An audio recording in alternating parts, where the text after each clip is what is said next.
Hello children, I hope you are fine. चलिए start करते हैं क्लास 8 का lesson 4, the tree that never stopped giving. Means इसका मतलब ये होता है एक पेड़ जो कभी देना नहीं छोड़ती।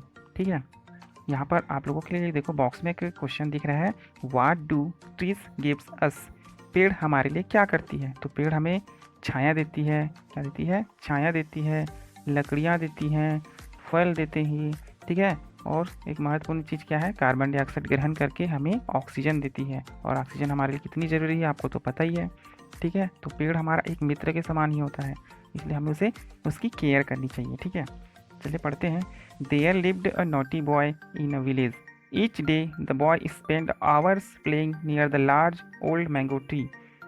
He would made a crown of its lips and then proudly declare, I am the king of the forest. देखिए meaning, there lived a naughty boy। देखो वहाँ कौन रहता था? lived a naughty boy, एक नटखट लड़का रहता था। in a village, गांव में एक नटखट लड़का रहता था। each day the boy spent hours playing, और each day मतलब प्रतिदिन। प्रतिदिन क्या करता था? तो वो लड़का था spent, मतलब अपना समय बिताता था।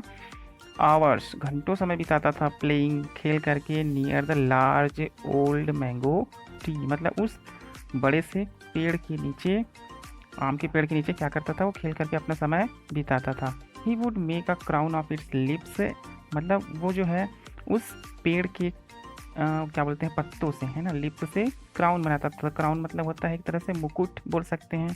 ठीक है, तो मुकुट बनाता था। एंड देन प्राउडली डिक्लेयर, और गर्व से, प्राउडली मतलब होता है गर्व से, डिक्लेयर कहता था या घोषणा करता था, I am the king of the forest, मैं इस जंगल का राजा हूँ, ऐसा वो चिल्लाता था, मतलब घोषणा करता था। ठीक है, the tree loved to have the boy visit it and play in its branches. जो पेड़ भी जो है ना, देखो द ट्री लव्ड, वो पेड़ भी उसे बहुत ही ज़्यादा प्यार करता था।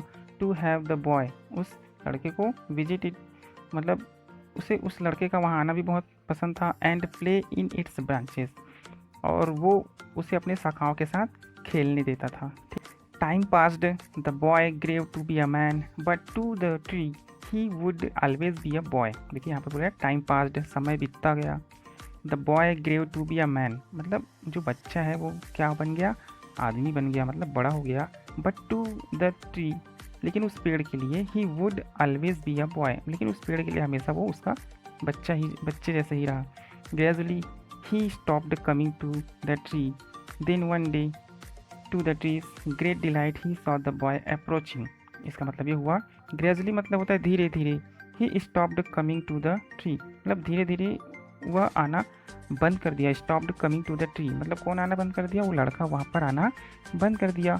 देन वन डे, तब एक दिन, to the tree's great delight, तब एक दिन क्या हुआ? टू ट्रीज, जो पेड़ था, अचानक ग्रेट डिलाइट, बहुत ही प्रसन्न हो गया। क्या? ही सा, देख करके, उसे देख करके, किसको देख करके? द बॉय अप्रोचिंग, अप्रोचिंग मतलब वो वहाँ पर पहुँच गया। कौन पहुँच गया? जब वो लड़का वहाँ पर पहुँचा तो बहुत ही ज़्यादा पेड़ खुश हो गया। देखो अब क्या होता है, the boy sad he needed money, वो लड़का कहता है उसे क्या चाहिए?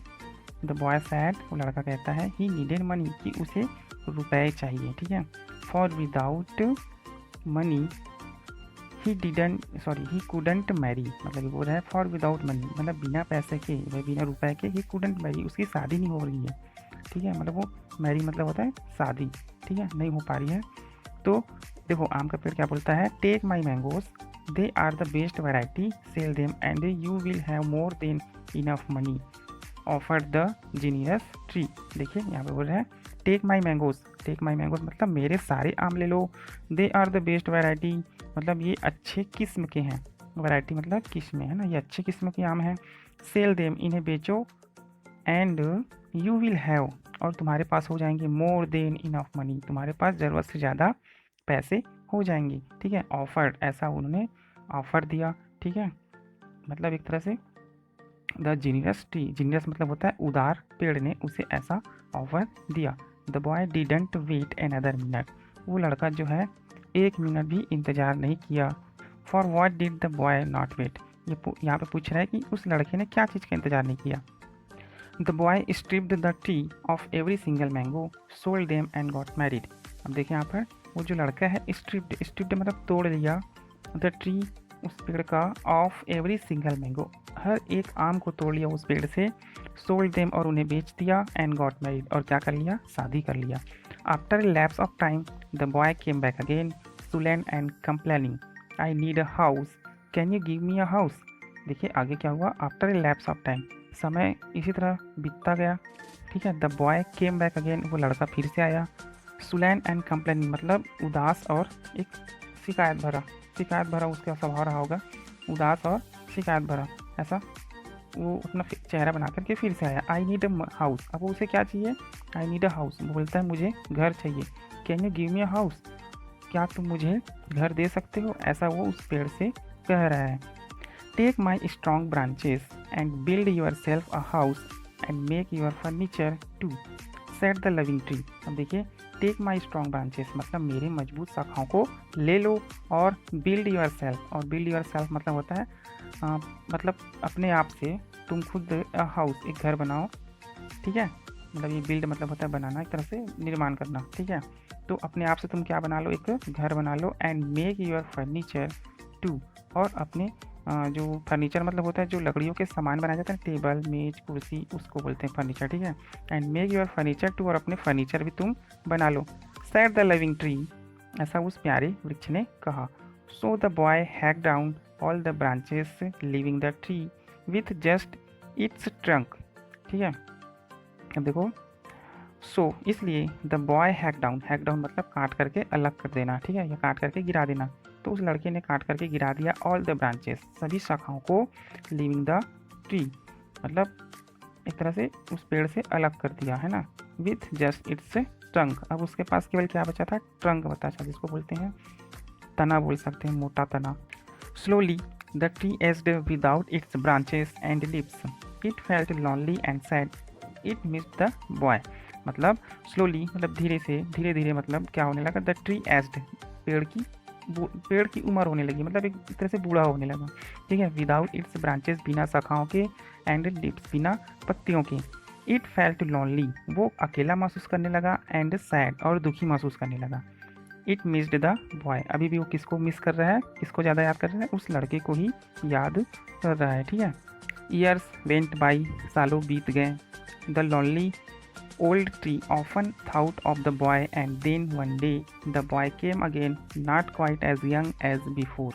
अब देखो यहाँ पे बोल रहा है द lonely old मतलब वो अकेला, जो अकेलापन में था, lonely मतलब होता है अकेला, ठीक है।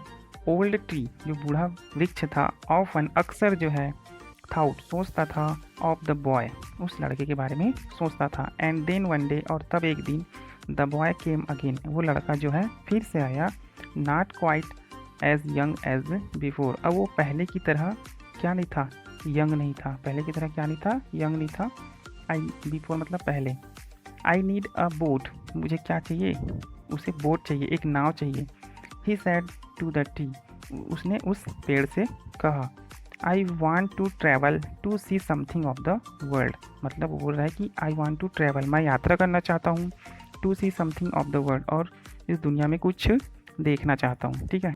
Take my trunk, it's all I have left, but I will make you a sound boat, said the tree. मतलब टेक माई ट्रंक, मेरे मोटे तने भी ले लो, it's all I have left, अब इसमें यही बस बचा है, but it will make you a sound boat, लेकिन ये तुम्हें क्या बना करके देगी, एक आवाज़ वाली नाव बना करके देगी, सेड द ट्री, ऐसा उस पेड़ ने कहा। अब देखो आगे, the thoughtless boy took the trunk, made his boat, and sailed away without even once thinking about the tree and what he had done to it। कहने का मतलब ये है कि जो थाउटलेस मतलब होता है विचारहीन, ठीक है, जो विचारहीन जो लड़का था, मतलब उसने एक बार भी बॉय टुक द ट्रंक मतलब उसने क्या ले लिया, उस मोटे तने को ले लिया, मेड हिज बोट और क्या बनाया, नाव बनाया, एंड सेल्ड अवे और यात्रा पर चल दिया। सेल्ड मतलब होता है यात्रा, विदाउट इवन एक बिना सोचे, एक बार भी, इवन यहाँ तक कि वंस थिंकिंग एक बार भी उसने नहीं सोचा, अबाउट द ट्री उस पेड़ के बारे में, and what he had done to it और क्या उसने किया है, ठीक है, मतलब उसने एक बार भी उस पेड़ के बारे में नहीं सोचा। Finally the boy become a tired old man, और अंत में वो जो लड़का था वो क्या बन गया, एक थका हुआ बूढ़ा आदमी बन गया। And now all he could think of was his faithful friend. अब देखो और अंत में अब क्या हुआ, all he could think of was his faithful friend. अब अब क्या हुआ, अब उसे याद आया, अब वो सोचने लगा अपने फेथफुल दोस्त के बारे में। किसके बारे में? द ट्री के बारे में, ठीक है, मतलब उस पेड़ के बारे में। तो पेड़ बोलता है जब वहाँ पे गया होगा तो कम बॉय कॉल द ट्री, मतलब उस पेड़ ने उसे बुलाया, आओ बच्चे, ठीक है, या आओ लड़के, rest here on my stump. अब वो बोलने लगा रेस्ट हियर, आराम करो यहाँ, ऑन माई स्टम्प। स्टम्प मतलब होता है ठूट। जब हम पूरा पेड़ काट देते हैं तो लास्ट में क्या बचता है, जो छोटा सा नीचे बचा रहता है ना, उसी को ठूट कहते हैं, स्टम्प, ठीक है। It max a good seat, यह तुम्हारे लिए एक अच्छा आरामदायक सीट होगा, बैठने की जगह होगी। We can be happy together, हम एक साथ खुश रह सकते हैं, ऐसा पेड़ वो कह रहा है। एंड द बॉय ग्रेटफुली, और जो लड़का है वो, मतलब अभी तो उम्र दराज है लेकिन उसके लिए तो लड़का है। एंड द बॉय ग्रेटफुली, मतलब बड़े गर्व से या प्रसन्नता से, फॉर वंस सट डाउन, उस जगह पर बैठ गया। द वार्म सनशाइन, और वो जो गर्म गर्म सूरज की किरणें आ रही थी, ऑन द ट्री स्टम, उस ठूट पर, उसी जगह पर वो बैठ गया। And the tree was happy, और वो पेड़ खुश था बहुत ही ज़्यादा, ठीक है। यहाँ पे देखो why was the tree happy, एक क्वेश्चन है, तो बताओ यहाँ पर पेड़ क्यों खुश था? क्योंकि वो लड़का घूम फिर करके वापस उसी के पास आया और उसे भूला नहीं, इसलिए वो खुश था, ठीक है। चलिए मैं इस कहानी का सार आपको हिंदी में समझाता हूँ, ठीक है, ध्यान से सुनिएगा।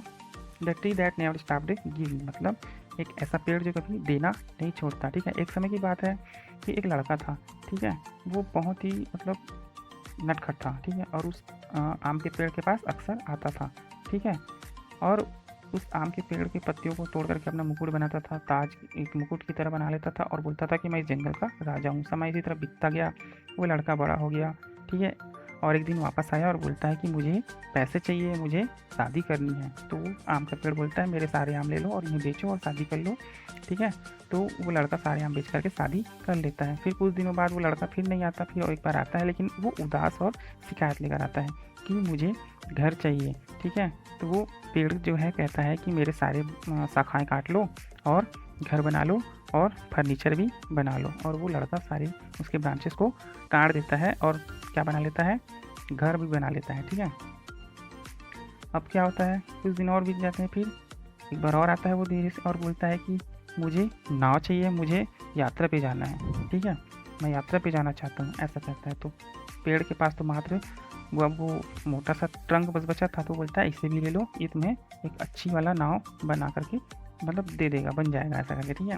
तो वो लड़का एक बार भी नहीं सोचता, उस पेड़ को भी, उस बचे खुचे ट्रंक को भी काट लेता है, ठीक है। और अंत में जब वो थक हार कर आता है, बूढ़ा हो जाता है, तो उसे तब उसे उस पेड़ की याद आती है।